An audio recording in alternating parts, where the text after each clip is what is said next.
पहले हमारे विश्वास को हम कबूल करें, घोषित करें, ये परमेश्वर का वचन है, इसमें मेरा विश्वास है। ये परमेश्वर का वचन है, इसमें मेरा विश्वास है। ये परमेश्वर का वचन है, इसमें मेरा विश्वास है।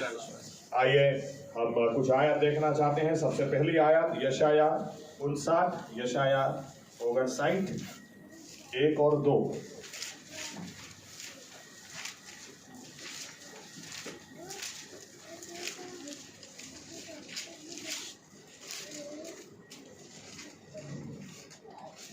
જુઓ યહોવાનો હાથ એટલો ટૂંકો થઈ ગયો નથી કે તે બચાવી ન શકે, અને તેનો કાન એવો મંદ થયો નથી કે તે સાંભળી ન શકે.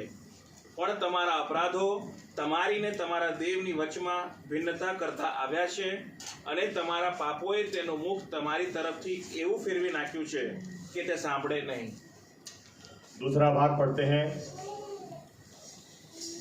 मत्ती 7 और 7।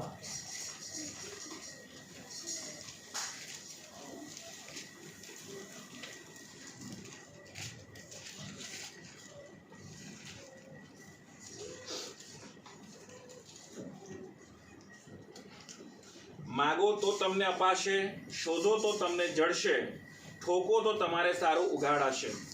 પછી નિકલ 8મી। કેમ કે જે હરેક માગે છે તે પામે છે, ને જે શોધે છે તેને જડે છે, ને જે ઠોકે છે તેને સારું ઉઘાડવામાં આવશે. आइए दुआ करें।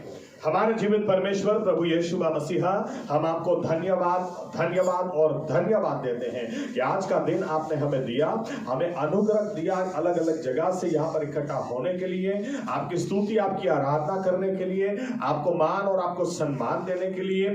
और प्रभु यीशु मसीह, यह समय है जब हम आपके वचनों के द्वारा आपकी आवाज सुनना चाहते हैं। हम विनती करते हैं, आप बोले प्रभु यीशु। आपने खुद कहा, जो तुम सत्य जानोगे, सत्य तुम्हें मुक्त करेगा प्रभु यीशु। इसलिए हमारी प्रार्थना है, आप पवित्र आत्मा को हम पर उंडेल दें, ताकि पवित्र आत्मा इन वचनों की सच्चाई में हमें लेकर जाए और ये सच्चाई हमें मुक्त कर दे प्रभु यीशु। हम जैसे हैं वैसे न रहें, हम बदल जाएं और बदले हुए जीवनों से आपको ही मान और सम्मान देने वाले हो जाएं। आप बोले, हम आपकी आवाज सुनना चाहते हैं। हमें बुद्धि दें, ज्ञान दें, और give us spirit of wisdom, revelation, बुद्धि ने प्रकटीकरण आत्मा आपो प्रभु यीशु, और हमसे बात करें, हमसे व्यवहार करें, और हमारे जीवनों में और हमारे बीच में आप ही की मर्जी पूरी करके महिमा सिर्फ और सिर्फ आप ही पाएं। ये प्रार्थना प्रभु यीशु मसीहा के नाम से हम करते हैं, आमीन।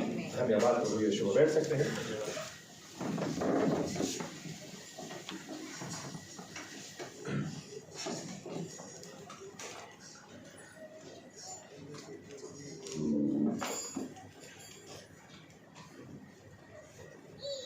क्योंकि प्रभु यीशु का आना बहुत ही करीब है, और इस विषय के ऊपर मुझे लगता है शायद 2 हफ्ते, 3 हफ्ते, 4 हफ्ते, मुझे खुद आइडिया नहीं है अभी कि मैं कितना बोलूंगा, लेकिन एक आयत पढ़ते हैं।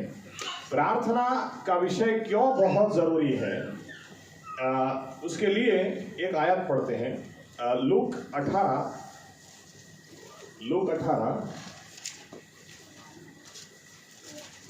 7 और 8 आयत।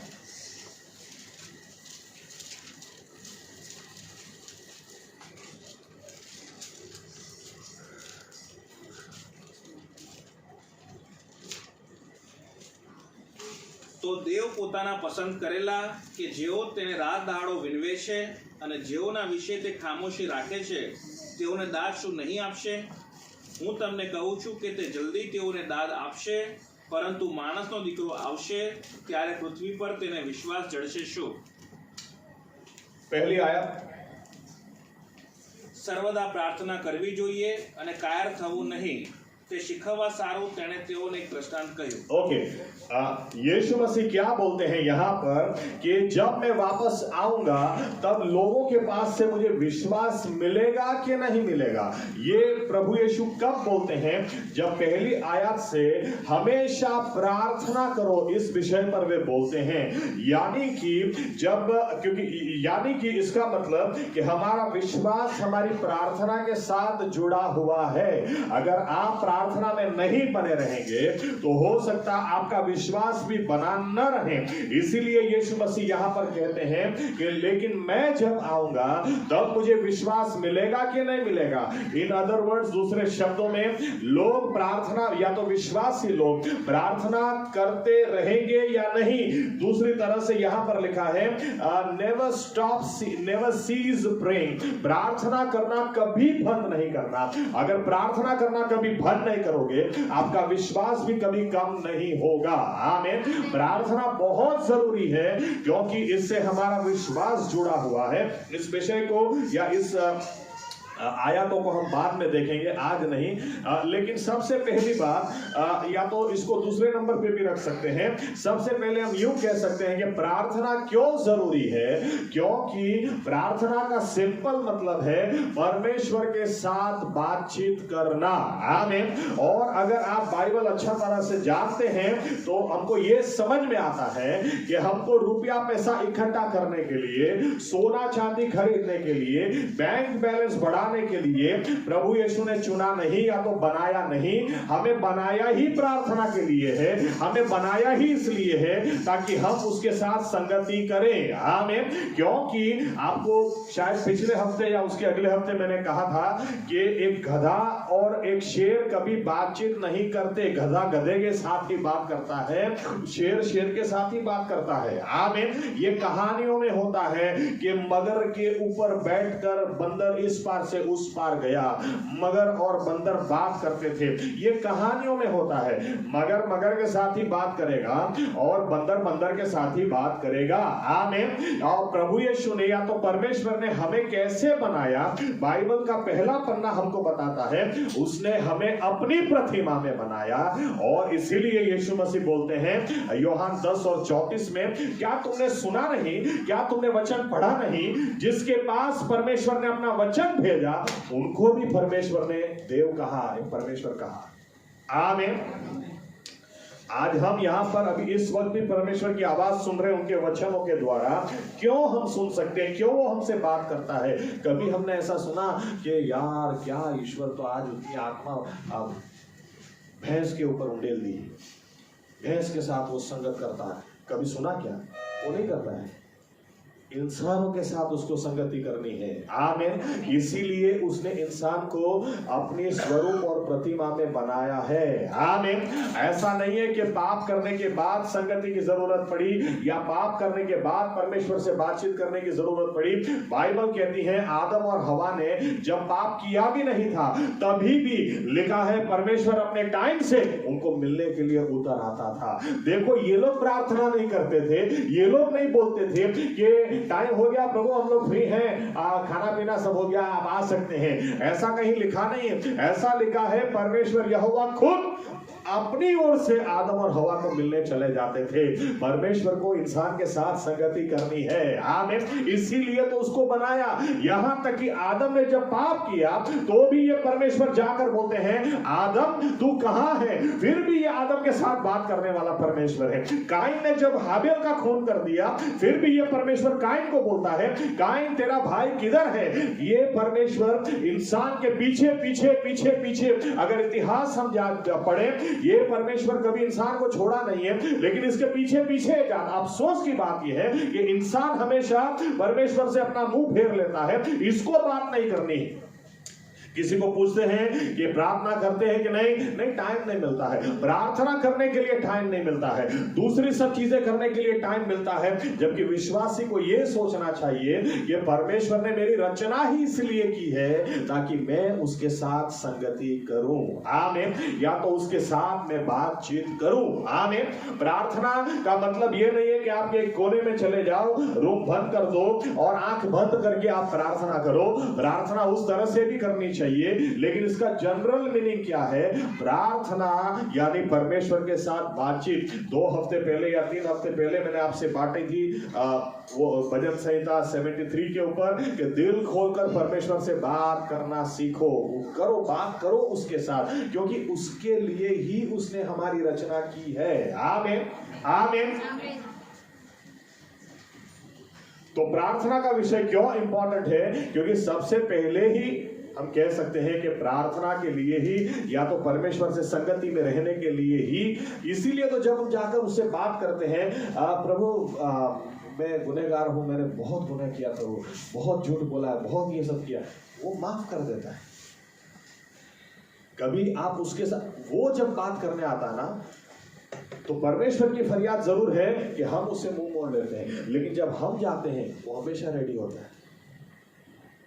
कभी ऐसा नहीं सुना होगा कि 5 बार उसको कबूला, 5 बार उसको माफी मांगनी पड़ी, फिर 6ठी बार परमेश्वर ने उसको माफ किया। नहीं, वो तो रेडी है, क्योंकि वो बात करना चाहता है।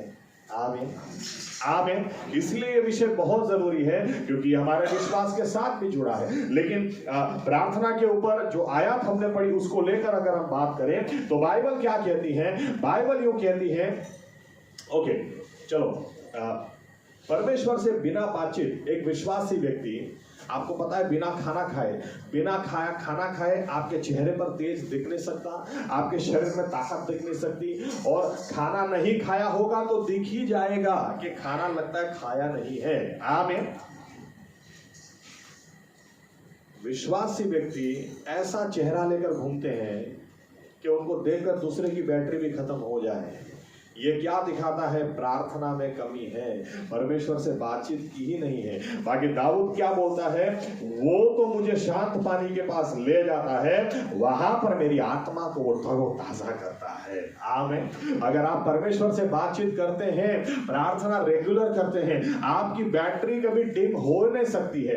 इसीलिए इंसान को समझ में आता है, हर व्यक्ति कोई ना कोई समय, कोई ना कोई घड़ी प्रार्थना जरूर करता है। वो कभी ना कभी अपने आप को, या तो कल एग्जाम है, पूरे साल प्रार्थना नहीं करते, लेकिन अगर कल एग्जाम है तो आज के दिन हाथ जोड़ता ही है, प्रभु सहायता करना। इंसान को एक ना एक समय ऐसा आता है उसके जीवन के अंदर जहां पर उसको समझ में आता है कि मुझे प्रभु यीशु की, मुझे परमेश्वर की जरूरत है। आमीन। चलिए उत्पत्ति में एक आयत पढ़ते हैं हम। उत्पत्ति 4 अध्याय, सबसे आखिरी आयत।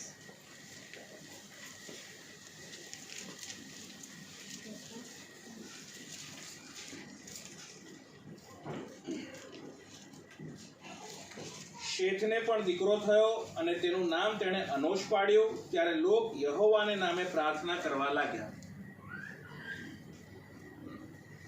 अब यहां पर देखिए, पहली बार बाइबल में लिखा गया, क्या प्रार्थना लोग कर रहे थे ये नहीं लिखा है, लेकिन आदम के बाद सेत, और सेत को जब बेटा हुआ एनोस, उसके बारे में लिखा। वो समय ऐसा आ गया कि जब अब एदन बाड़ी रही नहीं, परमेश्वर से रिश्ता रहा नहीं, लेकिन इंसान को समझ में आ रहा था वो परमेश्वर के नाम को, इंग्लिश में लिखा, they started calling upon the name of the Lord, यानी प्रार्थना करने लगे, वो परमेश्वर को खोजने लगे, उससे बातचीत करने लगे, उसकी कमी उनको महसूस होने लगी। आमीन, आमीन। ये पहली ऐसी आयत है जहां पर हमको पता चलता है कि इंसान ने कब से प्रार्थना करना शुरू किया, लेकिन लिखा नहीं है कि क्या प्रार्थना है या तो क्या कर रहे थे। यहां तक कि हम ये भी बात हमको समझ में आती है कि हनोक वो 300 साल अगर परमेश्वर के साथ चला तो 300 साल क्या बातचीत उन्होंने की होगी, लेकिन क्या प्रार्थना उसने की या क्या बातें, वो बाइबल हमको बताती नहीं है। आमीन। इसलिए बाइबल में सबसे पहली प्रार्थना जो रिकॉर्ड की गई, जिसको बोला जाता है कि ये पहली प्रार्थना है, पता है वो कौन सी है? मैं फिर से कह दूं, नूह ने भी प्रार्थना की होगी, लेकिन क्या की हम नहीं जानते। इब्राहिम ने भी उसके पहले कई लोगों ने प्रार्थना की होगी, लेकिन क्योंकि यहां पर लिखा जरूर है, लेकिन क्या प्रार्थना कर रहे थे ये नहीं लिखा है। सबसे पहली प्रार्थना जो रिकॉर्ड की गई, पढ़ते हैं उत्पत्ति 18, 22 और 23। उत्पत्ति 18, 22 और 23।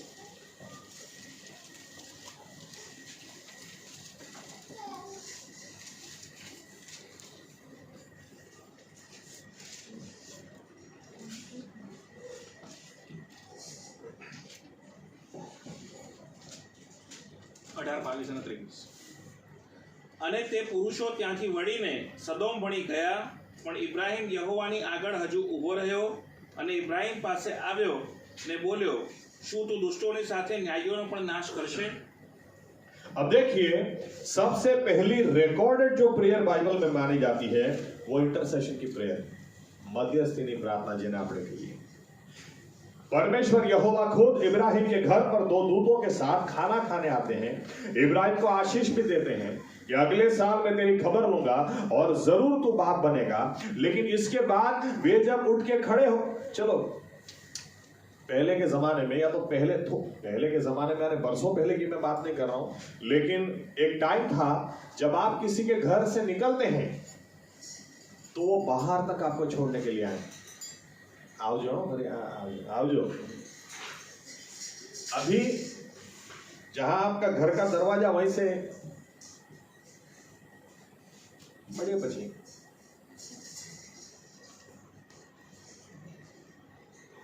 कुछ लोग तो घर में से खड़े भी नहीं होते। और जेम आया जेम जैसे चाहे तो चार नो मार रिप्लाई करो, टाइम बेसी गया। इब्राहिम को देखें, परमेश्वर यहोवा खाना खाने के लिए आए, अच्छा खाना भी खिलाया। इसके बाद 2 दूत आगे निकल लिए। जब यहोवा परमेश्वर खड़े होकर चलने लगे तो लिखा है इब्राहिम भी चलने लगा। जाकर भाई ने कहा, शायद चलने लगा। तो बाइबल कहती है वो चलते गए तो ये भी चलता गया, वो चलते गए, वो भी चलते गए, फिर आखिर में एक जगह आके रुक गए। और फिर लिखा है, इसके पहले की आयतें आप पढ़ना, लिखा है यहोवा परमेश्वर सोचते हैं, यार ये आदमी तो छोड़ ही नहीं रहा है, मैं जाता हूं, ये मेरे पीछे पीछे है, मेरे साथ में है, तो फिर जो आगे मैं करने वाला हूं इसको बताए बिना कैसे करूं। देखो, परमेश्वर को ऐसे लोग चाहिए जो उसको छोड़े ही नहीं। आमीन। ऐसे लोग हैं जिसके साथ वो दिल खोल कर अपनी पहचान देता है, क्या करने वाला है, क्या करना चाहता है, वो बताता है। इसलिए फिर उसने इब्राहिम को बताया कि देख इब्राहिम, मैं सिर्फ तुझे आशीष देने के लिए नहीं आया था, साथ में सदोम गमोरा को नाश करने के लिए भी मैं आया हूं। इब्राहिम तुरंत बोलने लगता है, लेकिन प्रभु अगर 50 भी धर्मी होंगे तो आप बख्श नहीं दोगे। यहोवा परमेश्वर ने कहा 50 होंगे तो मैं बख्श दूंगा, लेकिन इब्राहिम को पता है 50 भी शायद नहीं मिलेंगे, तो बोलता है 45 होंगे तो छोड़ दोगे? हाँ। 40 होंगे तो हाँ, 30 होंगे तो हाँ, 20 होंगे तो, आखिर में 10 तक आकर रुकता। अगर 10 न्याय होंगे तो छोड़ दोगे कि नहीं? परमेश्वर बोलते छोड़ देंगे। इसके बाद वो आगे नहीं बढ़ता। अफसोस एक तरीके से, शायद 4-5 तक चला गया होता तो लोट और उसका परिवार 4 हो जाते वो लोग, लोट उसकी पत्नी और 2 लड़कियां, तो शायद सदोम गमोरा बच जाता। लेकिन इब्राहिम वहां पर रुक गया। पर एनीवे, ये हमारा विषय आज का नहीं है। लेकिन सबसे पहली जो रिकॉर्डेड प्रेयर जिसको बोला जाता है वो मध्यस्थी की प्रार्थना है। हमें भी सीखना चाहिए कि परमेश्वर का दिल, ये बात सही है कि बहुत सारे लोग नाश में जाने वाले हैं, ये बात सही है। परमेश्वर जब आग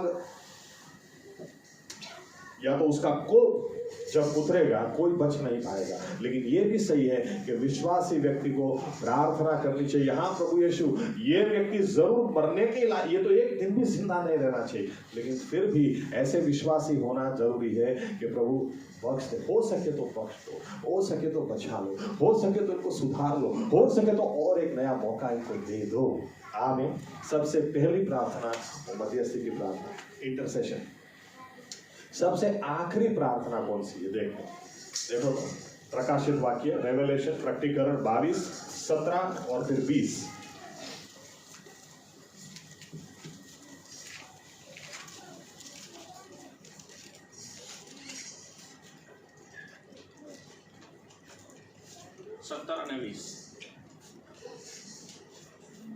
આત્મા તથા કન્યા બંને કહે છે કે આવ, જે સાંભળે છે તે એમ કહે છે કે આવ, અને જે તરસ્યો હોય તે આવે, જે ચાહે તે જીવનનું પાણી મફત લે।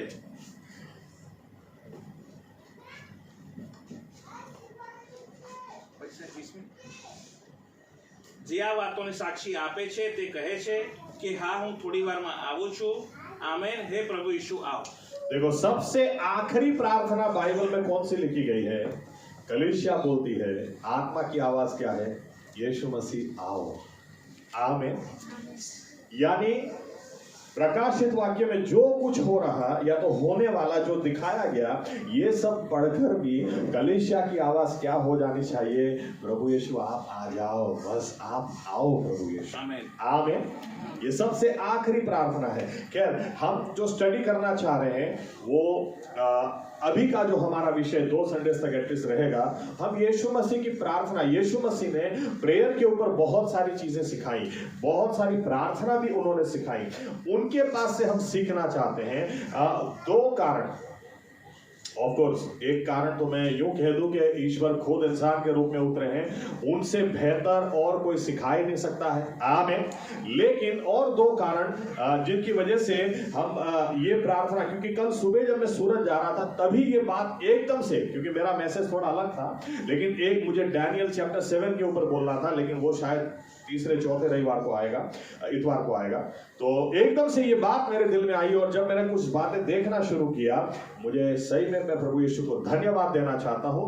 कितनी 50 बार भी बाइबल क्यों ना पढ़ा हो, लेकिन और एक बार जब हम पढ़ते हैं और नया उजियाला मिलता ही है। आमीन। इसलिए यीशु मसीह ने जो प्रार्थनाएं की, प्रार्थना सिखाई, उनके ऊपर हम जाना चाहते हैं। लेकिन 2 कारण सबसे पहले देख लेते हैं क्यों उनके पास से। आइए एक आयत देखते हैं, हिब्रू 5 और 7, इब्रानी 5 और 7।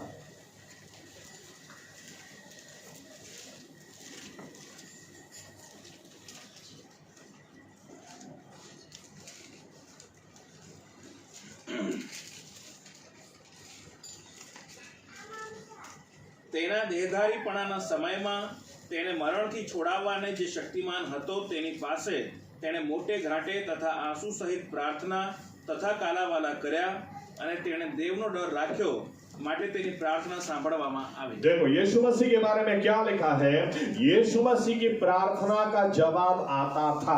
आमीन। हम उनसे ही सीख सकते हैं कि जिन्होंने प्रार्थना की और जवाब लिया है।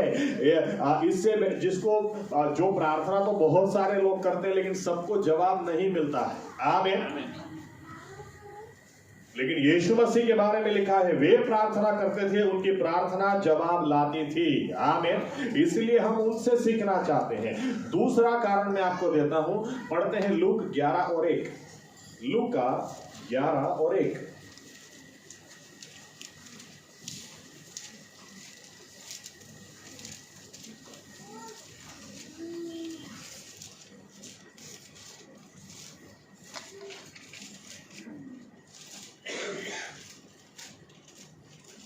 તે એક ઠેકાણે પ્રાર્થના કરતો હતો। તે કરી રહ્યા પછી તેના શિષ્યોમાંના એકે તેને કહ્યું કે પ્રભુ, યોહાને પોતાના શિષ્યોને પ્રાર્થના કરતા શીખવ્યું તેમ તું પણ અમને શીખવ।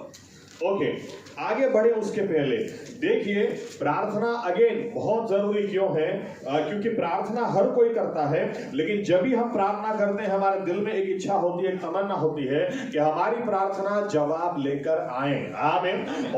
और जब प्रार्थनाएं जवाब लाती हैं तो जरूर विश्वास बढ़ता ही है।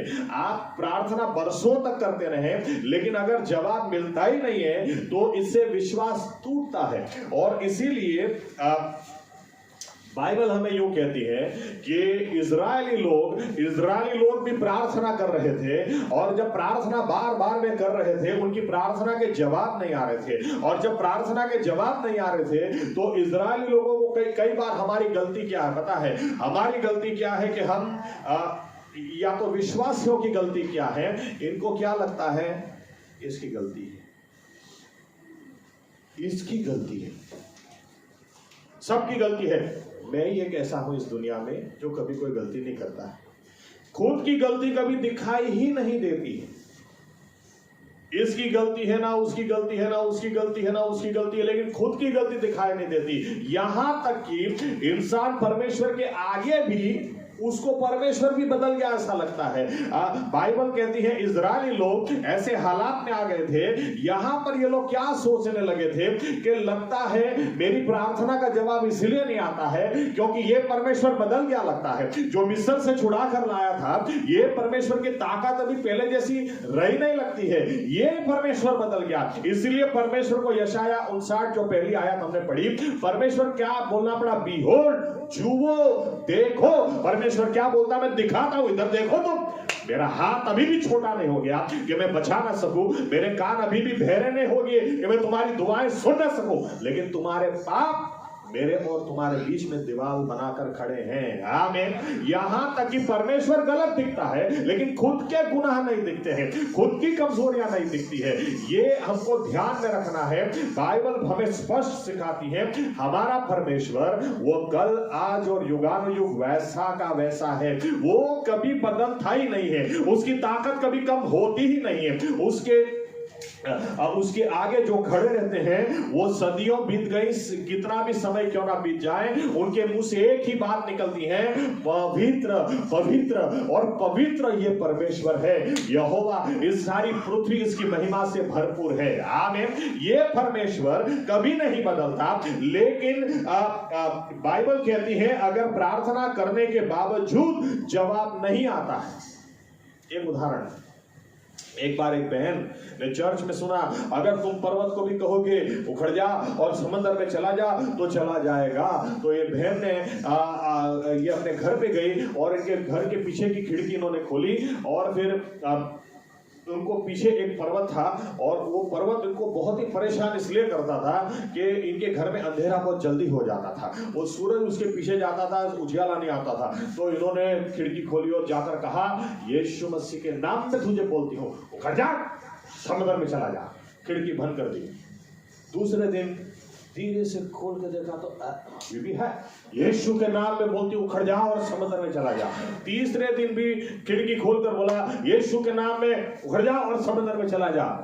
फिर चौथे दिन खोला देखा और फिर बोलते हैं ऐसा बोलने से थोड़ी पर्वत हटते हैं।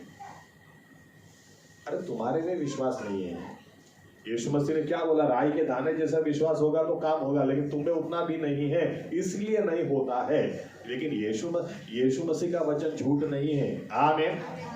पता नहीं कितने लोग समझेंगे अगर इस बात को मैं कहूंगा कि इंग्लिश में ऐसा बोलते हैं, never bring the word of God down to your level of experience, you rise to the level of the word of God. आपके अनुभवों के कारण परमेश्वर के वचन को नीचे मत ले आओ, लेकिन परमेश्वर का वचन जहां है वहां आप उठने की कोशिश करो। आमीन। आमीन। और इसीलिए बाइबल क्या कहती है, परमेश्वर को बोलना पड़ा, ये परमेश्वर चुप नहीं रह सकता। जब आप बोले ये बूढ़ा हो गया लगता है, क्योंकि मैं बूढ़ा हो गया ना तो अभी मुझे बराबर दिखाई नहीं देता है, डबल दिखाई देता, नंबर आ गए हैं। तो हो सकता है परमेश्वर को भी पहले दिखाई देता था, अब उसको भी शायद नहीं दिखाई देता होगा। मैं बूढ़ा हो गया हूं, मुझे सुनाई नहीं देता बराबर। तो हो सकता है परमेश्वर भी बूढ़ा हो गया होगा, मिस्र में से जब छुड़ाया तब जवान होगा, आज बूढ़ा हो गया होगा, इसलिए उसको भी मेरी प्रार्थना सुनाई नहीं देती है। देखो विश्वासी लोग कैसा सोचते हैं, परमेश्वर के लोग कैसा सोचते हैं, वो बूढ़ा हो गया होगा लेकिन मैं तो एकदम बराबर ही हूं। परमेश्वर को बोलना पड़ा, तेरे पाप की वजह से मेरे और तुम्हारे बीच दीवार खड़ी है, बाकी मैं बदला नहीं हूं, मेरी ताकत आज भी कम नहीं हुई है और मेरे कान आज भी बहरे नहीं हो गए हैं। आमीन। आमीन। तुम्हारे और मेरे बीच में तुम्हारी खड़ी की हुई पाप की दीवार है, इसको गिराओ, पश्चाताप करो और देखो फिर प्रार्थना का जवाब कैसे आता है। आमीन। ये सबसे पहले जरूरी बात है। इजरायली लोगों को और यीशु मसीह के समय में क्या हुआ, यीशु मसीह के समय में चेलों ने अनुभव करना शुरू किया कि प्रभु यीशु मसीह कुछ अलग ही बात है, कुछ अलग ही सेवकाई है। क्योंकि यीशु मसीह, याद रखना, जरूर ईश्वर इंसान के रूप में आए, लेकिन जब हम यीशु मसीह की सेवकाई देखते हैं, वो सेवकाई उन्होंने इंसान की नाई की है। आमीन। इसीलिए उनको सोने की भी जरूरत पड़ती थी, इसीलिए उनको खाने की भी जरूरत पड़ती थी, इसीलिए उनको प्रार्थना करने की भी जरूरत पड़ती थी। आमीन। आमीन। और इसीलिए ये चेलों ने ये बात नोटिस की कि बाइबल यूं कहती है, अगर कोड़ी हो, कोड़ी के लिए नियम ऐसा था, यानी चमड़ी का अगर कोई रोग हो गया हो तो उसके लिए नियम ऐसा था, उसको शहर के बाहर रहना होता था दूसरे कोड़ियों के साथ। इधर शहर में उसका महल क्यों ना हो, पैसेदार आदमी क्यों ना हो, लेकिन अगर चमड़ी का कोई रोग हो गया उसे, तो उसे शहर से बाहर निकाल दिया जाता था और दूसरे कोड़ियों के साथ उसको रहना होता था। और जब तक उसको चंगाई नहीं मिलती तब तक बाइबल कहती है तब तक ये आदमी खाना लेने के लिए जब भी शहर में आएगा इसको चिल्लाना होता था, मैं कोड़ी हूं, मैं कोड़ी हूं, मैं कोड़ी हूं, ताकि दूसरे लोग उससे दूर हो जाएं, ताकि इसकी चमड़ी का रोग दूसरे किसी को लग न जाए। ऐसा चिल्लाना मैं कई बार कल्पना करता हूं कि जब कोई आदमी ऐसे चिल्ला कर आता होगा, जब उसने घर के अंदर कभी कोई कमी नहीं देखी, ना खाने की कमी देखी, ना किसी और चीज की कमी देखी, और ऐसे व्यक्ति को जब कोढ़ हो जाए या चमड़ी की कोई रोग समस्या हो जाए और वो व्यक्ति को अगर चिल्लाना पड़े कि मैं कोढ़ी हूं, दूसरे लोग मेरे से दूर हट जाओ। अगर उसकी वाइफ को देखता होगा, बच्चों को देखता होगा, वाइफ भी बच्चों को लेकर, वो बच्चे बोलते होंगे मम्मी पापा नहीं, हमारा छूट। यह आदमी को कैसे इनकी मेंटल कंडीशन क्या होती होगी, मानसिक हालत क्या होती होगी। बाइबल कहती है ऐसे ही एक व्यक्ति पर्वत के पास खड़ा था और नीचे खड़ा था, और बाइबल कहती है यीशु मसीह ऊपर से प्रार्थना करके नीचे आए, और यीशु मसीह जब आए, यह आदमी यीशु मसीह को क्या बोलता है, इसको सोना चांदी नहीं चाहिए, इसको पैसा नहीं चाहिए, इसको नौकरी काम धंधा नहीं, इसको क्या चाहिए। ये यीशु मसीह को डायरेक्ट क्या बोलता है, अगर प्रभु तू चाहे ना तो मुझे चंगा कर, ये रोग से मुझे छुटकारा दिला। यीशु मसीह बोलते हैं हाँ मैं चाहता हूं, और तुरंत लिखा उसको छुआ, मत्ती 8वां अध्याय, उसको छुआ। छूते ही, अब ऐसे व्यक्ति को छू भी नहीं सकते आप, क्योंकि अगर आप उसको छूओगे तो हो सकता है उसकी बीमारी आपको लग जाए, लेकिन यीशु मसीह ने जब इसे छुआ तो बाइबल कहती है ये चंगा हो गया। हालेलुया। और चेले देखते थे जो अछूत, जो अनक्लीन, जो अशुद्ध है, उसको भी हाथ लगाता है और उसको शुद्ध कर देता है। क्या करता है। चेलों को यह बात समझ में आती थी कि यीशु मसीह जो कोने में जाते हैं, जो पर्वत के ऊपर चले जाते हैं, एकांत में चले जाते हैं, ये जो प्रार्थना करते हैं, चाबी यही से कुछ होता है। आप सोचें, बाइबल यूं कहती है कि यीशु मसीह बोलते हैं देखो बहुत सारे लोग हैं 3 दिनों से अपने पीछे पीछे घूम रहे हैं, भूखे हो गए, चलो इनको खाना खिलाओ। चेले बोलते हैं खाना किधर से लाए, अरे 1 साल की तनख्वाह इकट्ठा करेंगे तो भी इनको खाना नहीं दे सकते। लेकिन पतरस बोलता है लेकिन प्रभु 5 रोटी 2 मछली है।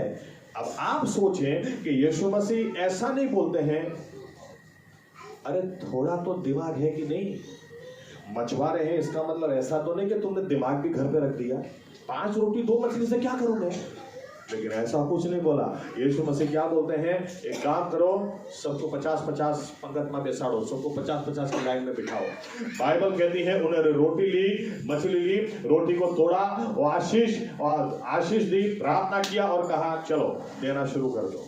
और बाइबल कहती है खाना कम पड़ा ही नहीं। चेलों को तो पता था किधर से आया। चेलों का एक्साइटमेंट आप सोचो, किधर से देते ही जा रहे बाजू, क्योंकि पहले के जमाने में, अभी बुफे चलता है, पहले तो नीचे बैठते थे सब खाना खाने के लिए, तो फटाफट एक आता था, एक मोहन थाल देते जाए, बाजू में सब्जी देते जाए, बाजू में कड़ी दाल देते जाए, एक के बाद है। आप सोचिए चेले, कोई मछली देता होगा, रोटी देता, किधर से अभी भी निकल रहा है, मेरा भी अभी। आप सोचें, क्योंकि यहूदी आंकड़ा बोलता है कम से कम 40,000 लोगों ने खाया, 5,000 पुरुष लिखे हुए, 5,000 मैन, कम से कम 40,000 लोग 5 रोटी 2 मछली से किधर से खा सकते हैं। आपको लगता है चेलों का दिमाग, इनका नट बोल्ट सब हिल जाता होगा, यानी कैसे होता है। हमने खुद देखा है, ऐसे रोटी ली, थोड़ी आशीष मांगी ऊपर और बोला देना शुरू कर दो। लेकिन बाइबल क्या कहती है पता है, चेलों दूसरी बात भी नोट कर रहे थे। मरकुस में ऐसा लिखा है, मरकुस के अंदर ऐसा लिखा है, जब ये हो गया, यीशु मसीह ने कहा चलो इकट्ठा करो, थे 12 टोकरी, कोई बात नहीं। अब फिर लिखा है धक्का मार के, गुजराती में लखी है हटेट करीने, इंग्लिश में इमीडिएटली, सडनली उनको नाव में बिठाया, निकलो इधर से, हटेट करीने पहले पार जाओ, चलो निकलो, चलो इधर से निकलो।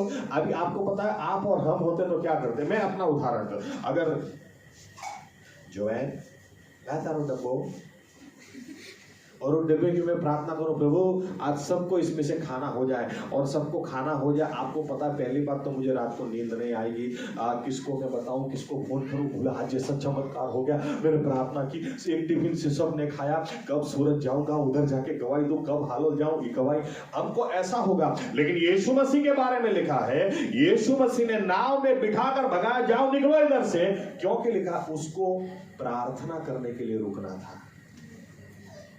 चेले सब देख रहे थे। आमीन।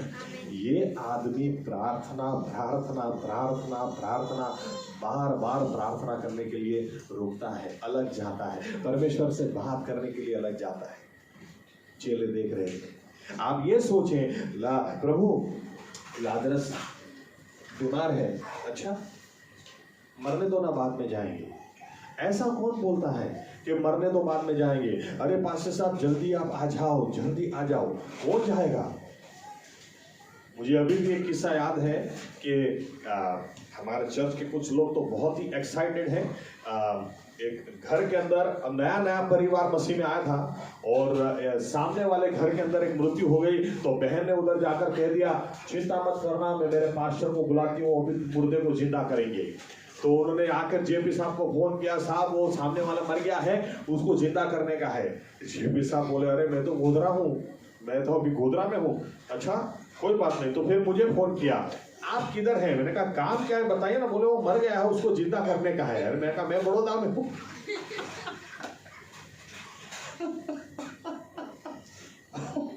एनीवे कुछ ना कुछ होना भी चाहिए।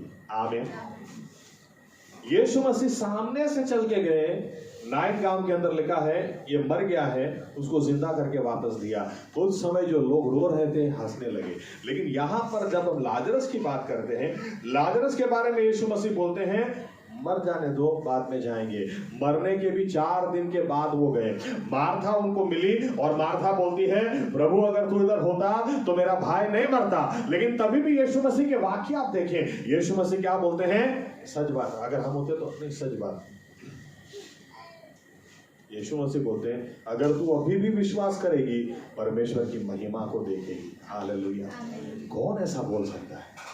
प्रभु यीशु जाकर बोलते हैं पत्थर हटाओ। अरे बदबू आएगी, अरे कोई बदबू नहीं आएगी, तुम पत्थर हटाओ। और यह आवाज लगाई, लाजरस बाहर आओ। और बाइबल कहती है उसको बांध के रखा था, तो कूदते कूदते बाहर आ गया। यीशु मसीह ने कहा इसके बंधन खोल दो। चेले सब कुछ देख रहे थे, ये कैसे हो सकता है। यहां तक कि जब चेलों को प्रभु यीशु ने नाव में बिठाकर उधर से कहा चलो निकलो इधर से, बाइबल यूं कहती है इतना तूफान उनके खिलाफ रात को, उनकी नाव आगे नहीं जा पा रही थी। तो यीशु मसीह ने फिर प्रार्थना कर ली। उसके बाद उन्होंने देखा तो वही तूफान जो इनको आगे नहीं बढ़ने दे रहा, वही तूफान के बारे में लिखा। यीशु मसीह चलते चलते गए।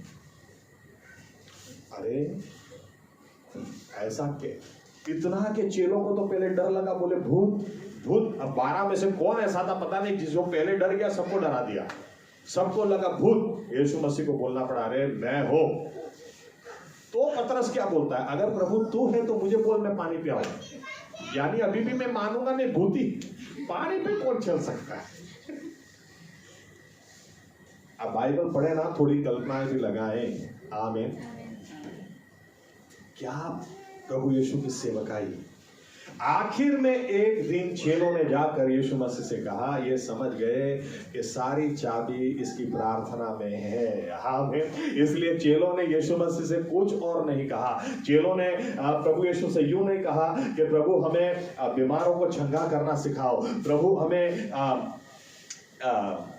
लंगड़ों को छलना सिखाओ, मुर्दों को जिंदा करना सिखाओ। लेकिन क्या बोला जाकर, प्रभु यूहन्ना बपतिस्मा जैसे अपने चेलों को प्रार्थना करना सिखाता है, आप हमें प्रार्थना करना सिखाओ। लूक 11:1 हमने पढ़ा। आमीन। आप हमें प्रार्थना करना सिखाओ। मैंने आपको कहा, मैं 2 कारण आपको देता हूं। पहला कारण यीशु मसीह की हर प्रार्थना जवाब लाई। दूसरा कारण चेले खुद देखते थे कि ये पता नहीं उधर जाके क्या करता है, आपको ये पता नहीं चलता उधर क्या किया, लेकिन बाहर आकर जो करता है सबके सामने पता चलता है। आमीन। और एक उदाहरण मैं आपको दूं, यीशु मसीह पर्वत के ऊपर पतरस, याकूब और यूहन्ना को लेकर गए, और नीचे लिखा है, नीचे एक पिता अपने बेटे को लेकर आया और कहता है इसको चंगा करो, चेलों को मौका मिल गया। यार यीशु मसीह जब होते ना तो और पतरस याकूब यूहन्ना तो अपने को तो मौका ही नहीं मिलता है, करते हैं। इतनी प्रार्थना की, कुछ नहीं हुआ लिखा है। और यीशु मसीह ऊपर से नीचे उतरे और वो बाप तुरंत आके बोलता है तेरे चेले कब से प्रार्थना कर रहे, मेरे बेटे को ठीक नहीं कर पा रहे। यीशु मसीह डांटते हैं, कब तक मैं तुम्हारे साथ रहूंगा, क्यों नहीं कर सकते तुम, चल शैतान निकल। बाइबल कहती है वो लड़का ठीक हो गया। फिर चेलों से रहा नहीं गया तो यीशु मसीह को पूछते हैं हम लोग कब से ट्राई कर रहे थे, हम क्यों नहीं कर पाए। यीशु मसीह जवाब देते हैं ये जात उपवास और प्रार्थना के बिना नहीं जाती। चेलों को समझ में आ रहा था जो ताकत है, जो जादू है, जो चाबी है इसकी प्रार्थना में ही है, इसलिए हमको और किसी से नहीं सीखना। चेलों ने यूं नहीं कहा कि यूहन्ना बपतिस्मा उनके चेलों को सिखाता है प्रार्थना करना, हम यूहन्ना बपतिस्मा के पास जाकर आते हैं सीखने के लिए। नहीं, ये क्या बोलते हैं, तुम यीशु मसीह को क्या बोला, तुम हमें प्रार्थना करना सिखाओ। आमीन आमीन। यीशु मसीह ने क्या सिखाया, चलो देखते हैं। लूक 11 एक हमने पढ़ा, एक फिर से पढ़ते हैं और एक और 2। તે એક ઠેકાણે પ્રાર્થના કરતો હતો, તે કરી રહ્યા પછી તેના શિષ્યોમાંના એકે તેને કહ્યું કે પ્રભુ, યુહાને પોતાના શિષ્યોને પ્રાર્થના કરતા શીખવ્યું તેમ તું પણ અમને શીખવ। તેણે તેઓને કહ્યું કે તમે પ્રાર્થના કરો ત્યારે કહો કે ओ આકાશમાંના અમારા બાપ, તારું નામ પવિત્ર મનાવો, તારું રાજ્ય આવો। ओके, पहला ही भाग आज हम देखना चाहते हैं। अब देखिए यीशु मसीह क्या बोलते हैं। जब चेलों ने कहा हमें प्रार्थना करना सिखाओ, तो यीशु मसीह ने क्या कहा, जब भी करो इस तरह से करो। लेकिन ये पहली बार यीशु मसीह ने नहीं कहा था। चलो पढ़ते हैं मत्ती 6:7, 8 और 9। मत्ती 6:7, 8 और 9।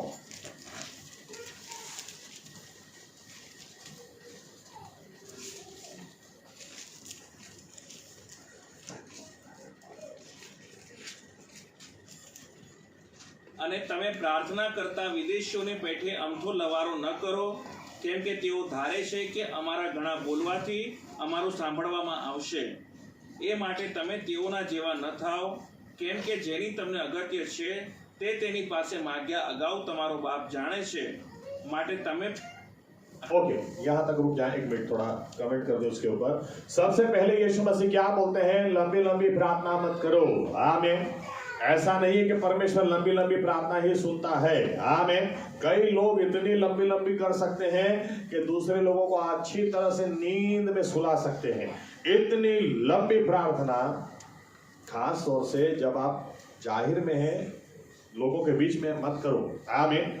लंबी लंबी प्रार्थना मत करो। कई लोगों को ऐसा है जितनी लंबी प्रार्थना करे इतना इम्प्रेस कर दे।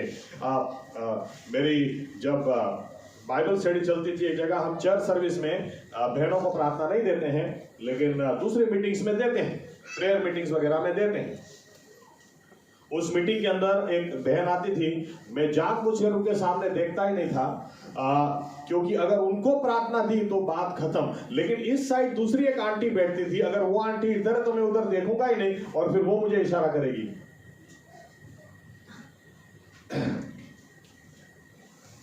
कराओ प्रार्थना।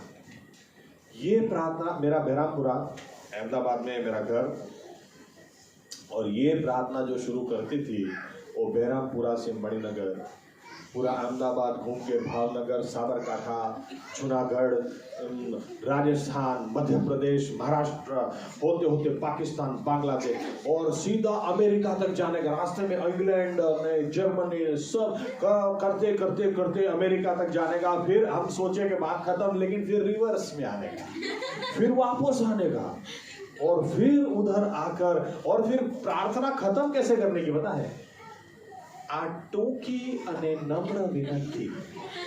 कम से कम 20 मिनट प्रार्थना चलती थी, लोग सही में सो जाते थे, और मेरे साथ जो लोग आते थे वो बाहर से, घर के बाहर से ही मुझे बोल देते थे, देखो वो बहन को प्रार्थना दी, हम आंख बंद नहीं करेंगे, क्योंकि हमने आंख बंद की तो हमको नींद आ जाती है।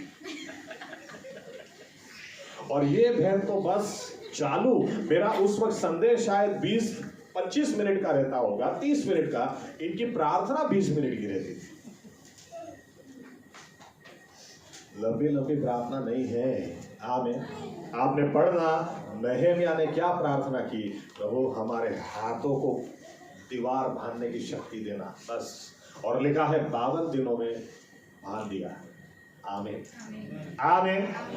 लंबी लंबी प्रार्थना वो सुनता है, ऐसी बात नहीं। इसलिए यीशु मसीह क्या बोलते हैं, लंबी लंबी प्रार्थना मत करो। अच्छा, दूसरी बात क्या बोलते हैं कि आप उधर जाकर न्यूज रीडर मत हो जाओ। आप पूरा समाचार, प्रभु आज तुमको पता तो चला ही होगा कि रुचि ने मुझे कितना परेशान किया, और ये सृष्टि ने तो प्रभु यीशु दिमाग खराब कर दिया, आपको क्या बताऊं। और जोबन ने तो ऐसी जली हुई रोटी मुझे खिला दी, और प्रभु मेरी वाइफ ने तो कल रात का खाना मुझे आज सुबह गर्म करके खिला दिया, ये मिलेगा प्रभु। अरे वो ऐसा, वो न्यूज रिपोर्टिंग नहीं करना है। आमीन। क्या लिखा है, तुम्हारा बाप जानता है। आमीन। प्रार्थना करने से पहले तुम्हें पता होना चाहिए, तुम्हारा आसमानी पिता जानता है। आमीन। हमारा परमेश्वर हमारे मांगने से पहले हमारी जरूरियातें जानता है। हालेलुया। वो हमेशा, वो बहुत ही अद्भुत परमेश्वर है। आमीन। इसीलिए जब प्रार्थना करोगे तो किस तरह से करोगे। अब 9वीं आया, માટે તમે આ પ્રમાણે પ્રાર્થના કરો, ઓ આકાશમાંના અમારા બાપ, તારું નામ પવિત્ર મનાવો। ओके, मैं 2 पहले शब्द के ऊपर बोलकर आज खत्म करूंगा, बाद में हम आगे देखेंगे। काफी प्रार्थना हम देखना चाहते हैं अलग अलग यीशु मसीह की सिखाई हुई, की हुई। सबसे पहली बात कि यीशु मसीह यहां पर सामने से चेलों को सिखा रहे हैं। सामने से यीशु मसीह क्या सिखा रहे हैं, देखो, जब भी तुम प्रार्थना करोगे ना, इस तरह से प्रार्थना करना। और हम एक बात जानते हैं, ओ आकाश माना हमारा बाप, ये हमारे पिता जो तू जो आसमान में है। ये कितनी देर हमको लगती है, मुझे नहीं लगता कि ये प्रार्थना करने में या बोलने में 1 मिनट भी जाती होगी। आप खुद बोल के देख लो, मुझे नहीं लगता 1 मिनट भी होता होगा, या 1 मिनट से थोड़ा ऊपर होता होगा। बट एनीवे, यीशु मसीह सिखाते हैं चेलों को, जब भी प्रार्थना करोगे इस तरह से करोगे।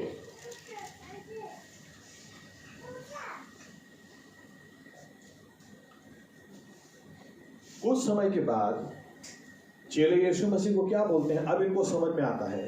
तो चेले यीशु मसीह को क्या बोलते हैं, हमको प्रार्थना करना सिखाओ। कई बार लोगों को क्या लगता है पता है, अपने चर्च में एक व्यक्ति की गवाही में देता हूं,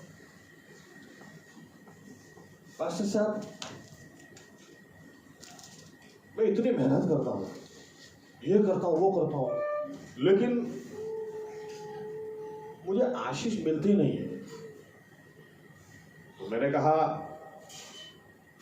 दान और दशांश देना शुरू करो और देखो। अपनी कॉन्फ्रेंस में एक प्रीचर आए, उनको जाके बोला, सर आपसे 2 मिनट बात कर सकता हूं। प्रीचर ने बोला, यस यस बोलिए। सर मैं आशीषित होने के लिए क्या करूं, क्योंकि मेरी बात उनके गले नहीं उतर रही, शायद कुछ अलग जवाब मिले। तो प्रीचर उनको बोलते हैं, आप दान दशांश देते हैं? इधर भी वही आ गया, नहीं तो देना शुरू कर दो।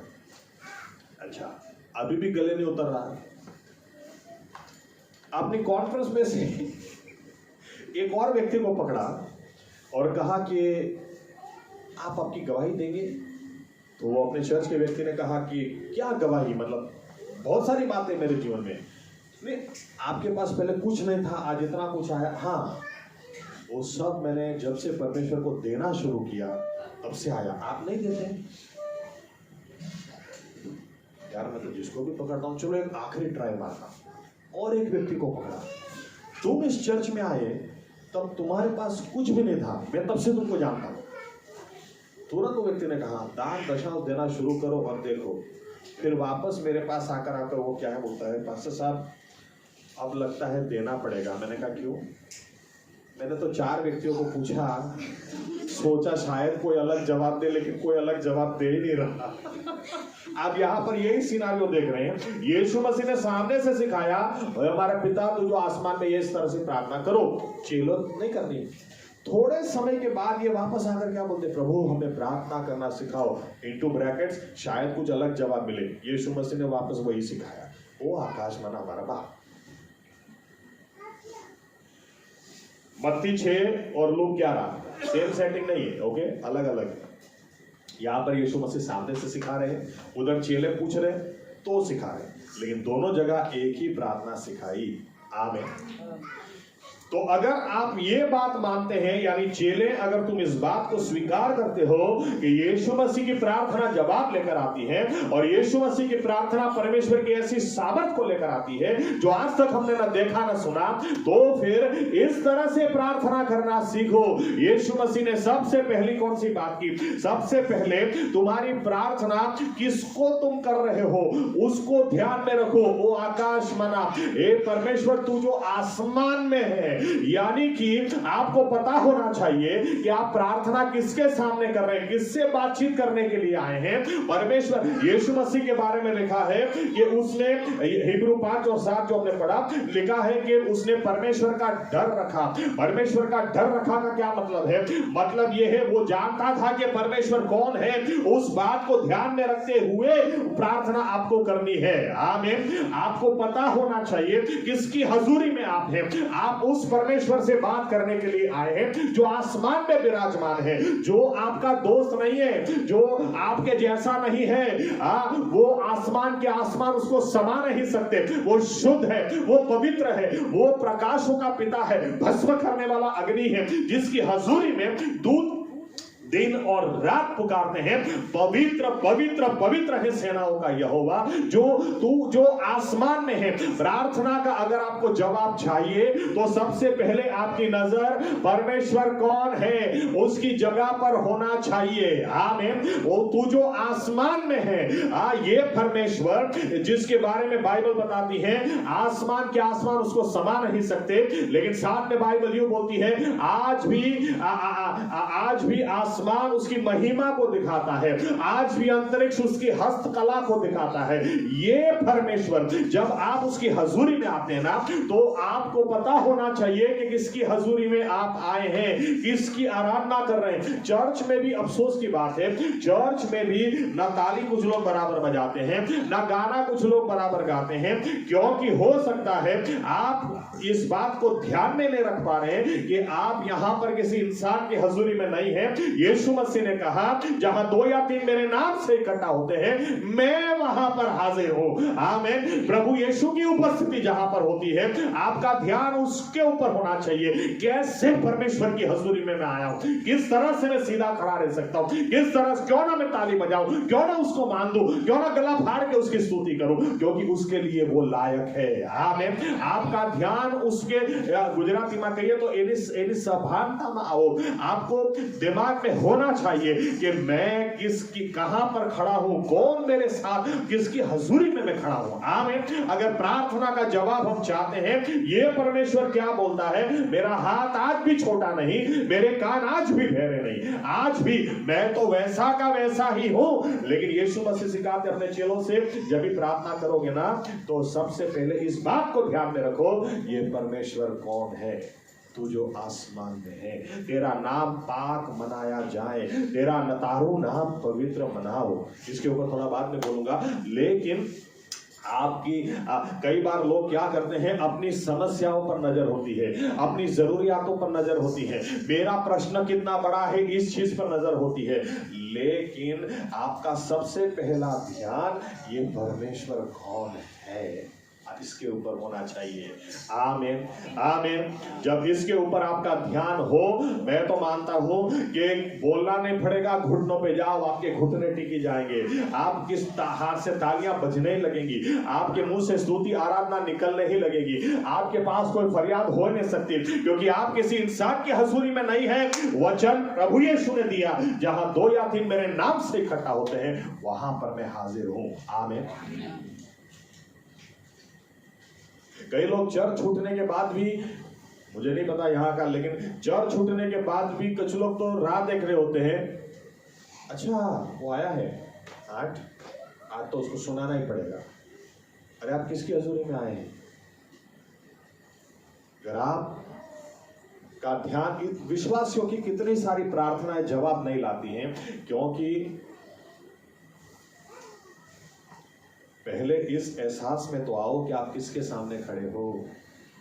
आपका परमेश्वर जिसके आगे शैतान टिक नहीं सका, उठा के फेंक दिया, निकल गया, आमीन। उस परमेश्वर के आगे जिसको उसकी महिमा में जैसा वो है वैसा का वैसा उसकी महिमा में अगर कोई देख ले, बाइबल कहती है वो जिंदा नहीं रह सकता।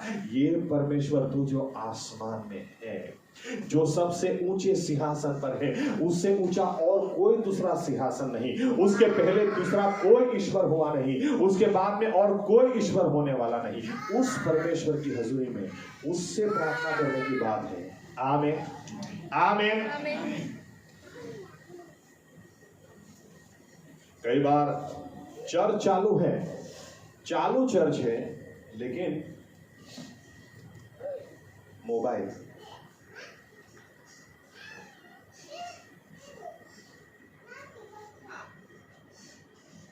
चर्च चालू करूं कैसे? आपका ध्यान किधर है? ऑफिस में, ऑफिस में आपका बॉस सामने बैठा होगा ना, तो भी आप मोबाइल नहीं उठाएंगे। यानी आपका बॉस यीशु मसीह से बहुत बड़ा है। यीशु मसीह के सामने तो आप आराम से मोबाइल उठा सकते हैं, दूसरी बात भी कर सकते हैं, लेकिन बॉस के सामने नहीं कर सकते। विश्वासी लोग, अगर हमें सही में प्रार्थना के जवाब चाहिए, बड़ा काम हमको देखना, तो प्रभु यीशु की भाषा में, ना मेरा हाथ छोटा हो गया, ना मेरी ताकत कम पड़ गई, ना मेरे कान बहरे हो गए, तुम सुधारो क्या।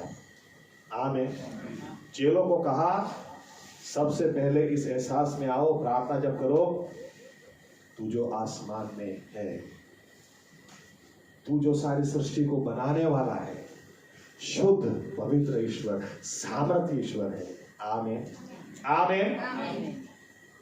कुछ ज्यादा बात नहीं, कुछ बोलना ही चाहिए। फिर भी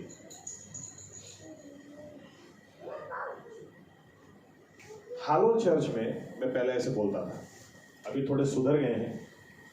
हालोल चर्च में मैं यूं बोलता था, गीत गाते गाते मुझे इच्छा होती है कि मैं गिटार उतारूं और उल्टी करके खींच के मारूं।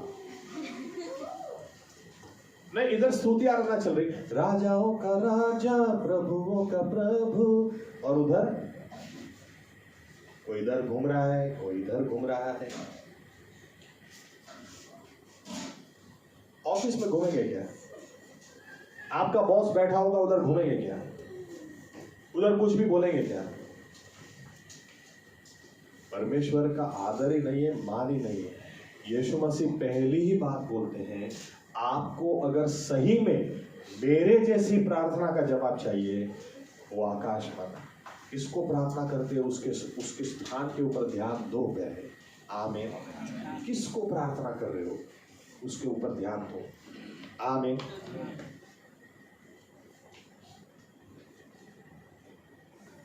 दूसरी बात क्या कहा? वो आकाश माना हमारा बाप। यानी प्रार्थना जब भी करोगे ना इस परमेश्वर के आगे, तो रिलेशनशिप को लेकर जाना, संबंध क्या आपका वो लेकर जाना। आमीन। कई लोग यहाँ पर गलती करते हैं, प्रभु मुझ पापी पर दया कर, ओ प्रभु मैं तो गुनहगार हूँ, मैं तो झूठा हूँ, मैं तो कीड़ा हूँ, मैं तो कीड़ा कहने के लायक भी नहीं हूँ। अरे ऐसे प्रार्थना नहीं होती है। अगर आप यीशु मसीह से सीखना चाहते हैं, यीशु मसीह ने हमेशा प्रार्थना कैसे की? मेरे पिता हो सके तो प्याले को दूर हटा, मेरे पिता। यानी जब वो परमेश्वर को पिता कहकर बुला रहे हैं, क्या बोल रहे हैं? मैं तेरा बेटा तेरे पास आया हूं। आमीन। और यही बात अपने चेलों को सिखाई, ए हमारे पिता तू जो आसमान में है, यानी पिता कहकर उसे बुलाओ, पिता कहकर उसके पास आओ। यानी हम कबूल करते हैं तेरा बेटा तेरे पास आया है, तेरी बेटी तेरे पास आई है। आमीन। कोई भिखारी भीख मांगने के लिए नहीं आया। मैं तो यहां तक अगर कह दूं कि अगर इन दो बातों को ही खाली हम सीख लें, इन दो बातों को ही ध्यान में रखें, जिंदगी पर फरियाद नहीं निकलेगी। अरे कितना महान परमेश्वर है। वो मुंह से कह दे उजियाला हो जाओ, उजियाला हो जाए, उसके मुंह से कोई निकली बात बिना फल लिए वापस नहीं जाती है। ये सारी सृष्टि को बनाने वाला परमेश्वर अगर हमें गोद लेता है, रोमनों की पत्री 8वां अध्याय, उसने अपने लहू से पवित्र आत्मा के द्वारा हमें गोद लिया है, अपना बेटा बेटी कहलाने का अधिकार दिया। मुझे नहीं लगता इसके अलावा दूसरा कोई कारण हमको चाहिए। धन्यवाद देने का बहुत हो गया। आमीन।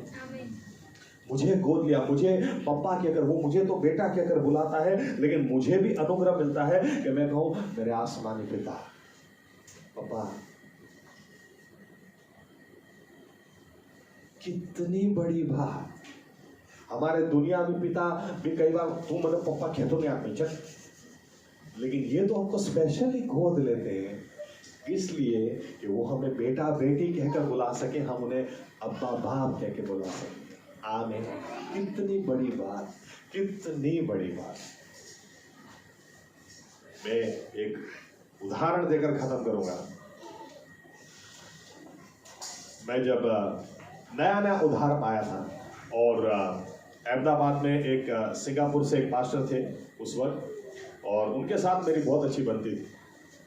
उनके साथ मैं बैठता था, नया मैं बहुत ही नया मसीह में आया था उस वक्त, तो वो मुझे काफ़ी बातें सिखाते भी थे, उनके साथ मुझे अच्छा भी लगता था और मज़ा भी आती थी, कॉमेडी भी बहुत सारी होती थी।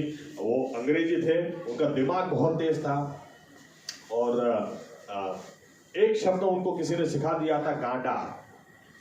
तो वो स्कूटर लेके जाते थे, कोई भी इधर से आते, एक युग गांडा। मुझे बोलते थे यार अमेरिका में हम लोग गाड़ी चलाते हैं, सामने से कोई नहीं आता, इधर से आता है क्या। होटल में हम लोग खाना खाने बैठते थे, मशरूम की सब्जी लाओ, और मशरूम अगर उनको कम लगे बोलते ए यू गांडा। मुझे लगता था ये सब लोग सोचते होंगे ये गांडा। एक शब्द उनको आता था बस, बाकी अंग्रेजी में बोलने का, यानी यू गांडा। रास्ते में तो वही चलता था, एकदम से यू गांडा। अरे ये अमेरिका नहीं है भाई, आप इधर 60-70 की स्पीड में स्कूटर नहीं चला सकते, इधर से कोई भी आ सकता है, किधर से भी आ सकता है। आप सीधे खड़े रहो, पीछे से भी कोई आ सकता है।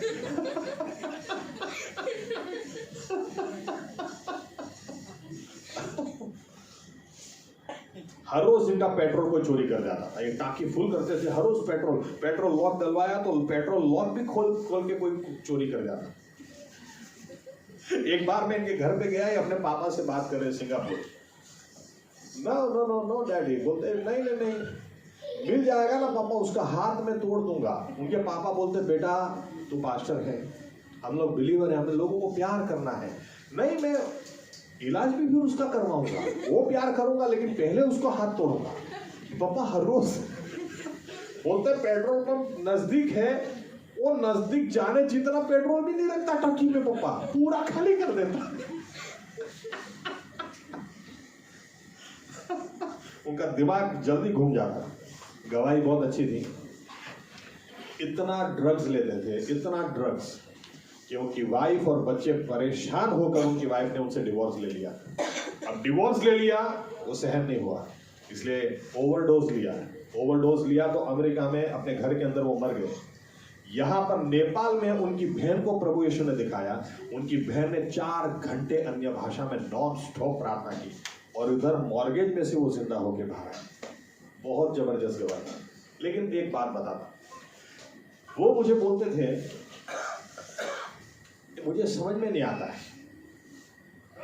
इधर सो मेनी गांडास, दिमाग खराब हो जाता है बोलते। मैं एक लिस्ट बना रहा हूं, मुझे कुछ बातें सही में समझ में नहीं आती है, मैं ये सारे प्रश्न लेकर अपने साथ ही घूमता हूं, और आशा के साथ कि जिस दिन यीशु मसीह आ जाएंगे अचानक लेने के लिए, ये लिस्ट के साथ ही मैं स्वर्ग में जाऊंगा। और स्वर्ग में जाते ही पहले बोलूंगा प्रभु 1 मिनट, पहले इन प्रश्नों का मुझे जवाब चाहिए।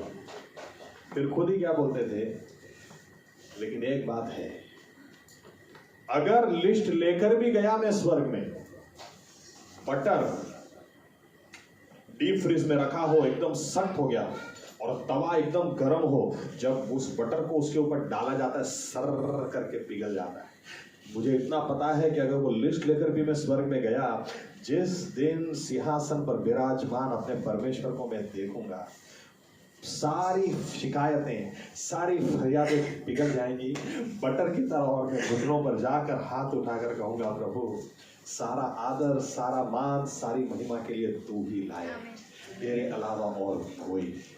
आमीन आमीन। जब आप प्रार्थना करते हैं ना, जब आप प्रार्थना के समय अगर देख सकते हैं कि आप किसके आगे आए हैं और कौन आया है, एक बेटा एक बेटी अपने पिता को मिलने के लिए आया है। मैं नहीं मानता कोई भी प्रार्थना हमारी कोई रोक सकता है। आमीन आमीन आमीन। परमेश्वर की साइड फिक्स है, न मेरा हाथ आज भी छोटा हुआ है, न मेरे कान आज भी बहरे हुए, मैं तो वही हूँ। सुधार हम में लाने की जरूरत है। आमीन। चर्च में भी आप आओ, याद रखना, ना आप मुझे मिलने आते हैं ना किसी और को मिलने आते हैं, हम प्रभु यीशु को मिलने आते हैं। और इसीलिए प्रार्थना के साथ, तैयारी के साथ में आए, ताकि आपका ध्यान, आपका दिमाग इस कॉन्शियस में, इस सभानता में हो कि कौन से परमेश्वर की हजूरी में हम, कितना महान परमेश्वर। आमीन। मेरा दिमाग कई बार खराब होता है, कई लोग चर्च में कैसे बैठते हैं पता है?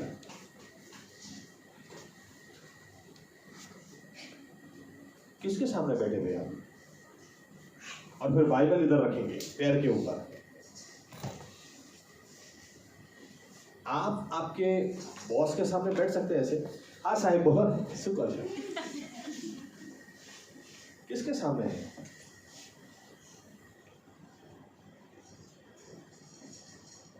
हमेशा याद रखें, इस परमेश्वर की हजूरी में ना मुकेश अंबानी जा सकता है, ना बिल गेट्स जा सकता है, लेकिन यीशु मसीह के लहू के कारण उसने हमें अनुग्रह दिया है। आमीन। और हम जा सकते हैं, उतना ही नहीं, कैसे जा सकते हैं? पापा बेटा आया है मिलने के, कितनी सौभाग्य की बात। आमीन आमीन। आइए अपनी जगह खड़े हो जाए। निर्णय लें आज के बाद। कई बार हम सोचते हैं हमारी प्रार्थनाएं क्यों जवाब नहीं लाती हैं, कई बार हम सोचते हैं क्या रुकावट है, कहीं ना कहीं दिल में ऐसा लगता है क्या परमेश्वर बदल तो नहीं गए? लेकिन बाइबल का परमेश्वर बोलता है, मैं कभी नहीं बदलता, न मेरा हाथ छोटा हुआ है, न मेरे कान बहरे हुए हैं। लेकिन तुम अपने गुनाहों को चेक करो। प्रभु यीशु मसीहा, अगर हमारे गुनाह ही आज आपके और हमारे बीच में खड़े हैं, तो उन गुनाहों को हम कबूल करते हैं। हमें क्षमा करें प्रभु यीशु, हमें क्षमा करें प्रभु यीशु, हमें माफ करें प्रभु यीशु। आपके लहू से हमें धो दें, ताकि ये दीवार हट जाए और आप जैसे हैं वैसे के वैसे हम आपको निहार सकें।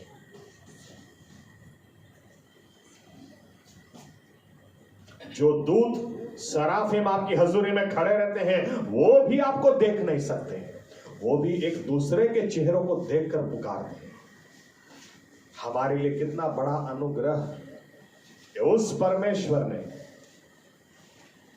अपना लहू हमारे लिए बहाया, ताकि हम उसके पास जा सकें। और किसी नौकर की नाई नहीं, परमेश्वर का बेटा और बेटी की नाई।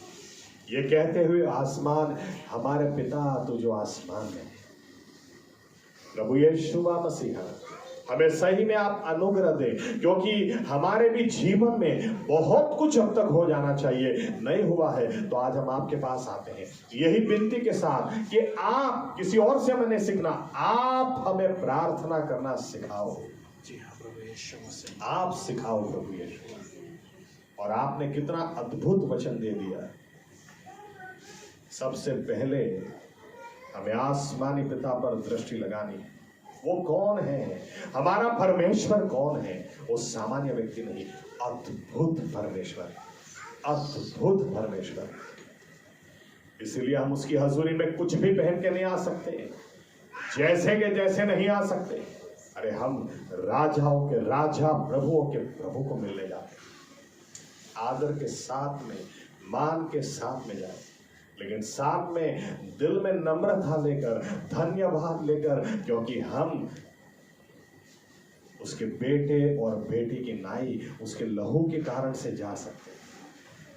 ये हमारे पिता तू जो आसमान में, आज की रोटी आज हमें दे, ये बाद में, पहले परमेश्वर कौन है और हम कौन है। प्रभु यीशु मसीहा सब कुछ बदलता है, आप नहीं बदलते। ना आपका हाथ छोटा हुआ, ना आपके कान बहरे हुए, लेकिन हमें बदलना है। आज के वचन के उजियाले में आप हमें बदल दें और हम भी प्रभु यीशुआ जो नया जाना है, सुना है, इन बातों को हम पकड़े रखें, ताकि प्रभु यीशुआ मसीह हमारी भी प्रार्थनाएं जवाब लाएं और हमारी भी यही गवाही हो दूसरों के बीच में, देखो हमारा परमेश्वर, उसका हाथ आज भी छोटा नहीं हो गया कि वो हमें बचा ना सके, और उसके कान आज भी बहरे नहीं हो गए, क्योंकि वो मेरी प्रार्थना सुनता है और जवाब देता है। प्रभु यीशु मसीहा दूसरी सब चीजों को छोड़कर हम अपने आप को ये याद दिलाएं कि हमें प्रार्थना के लिए, कम्युनिकेशन के लिए, संगति के लिए ही आपने रचा है। ये प्रथम स्थान में बना रहे। ऐसा करने के लिए हम सभी को अनुग्रह दें। ये प्रार्थना प्रभु यीशु मसीहा के नाम से हम करते हैं, आमीन। ओ आकाश माना हमारा बाप, તમારું નામ પવિત્ર મનાવો, તમારું રાજ્ય આવો, જેમ આકાશમાં તેમાં પૃથ્વી પર તમારી ઈચ્છા પૂરી થાય। દિવસની અમારી રોટલી આજ તમે અમને આપો, અને જેમ અમે અમારા ઋણીઓને માફ કર્યા છે, તેમ તમે અમારા ઋણો અમને માફ કરો, અમને પરીક્ષણમાં ન લાવો, પણ ખોટાઈથી અમારો છૂટકો કરો, કેમ કે રાજ્ય તથા પરાક્રમ તથા મહિમા સર્વકાળ સુધી તમારા છે, આમેન। હવે આપણા તારનાર પ્રભુ યેશુવા મસીહાની કૃપા, આપણા આત્માઓની કાળજી હમણાંથી સદા સર્વકાળ સુધી રાખે, આમીન। ધન્યવાદ પ્રભુ યીશુ મસીહ, ધન્યવાદ।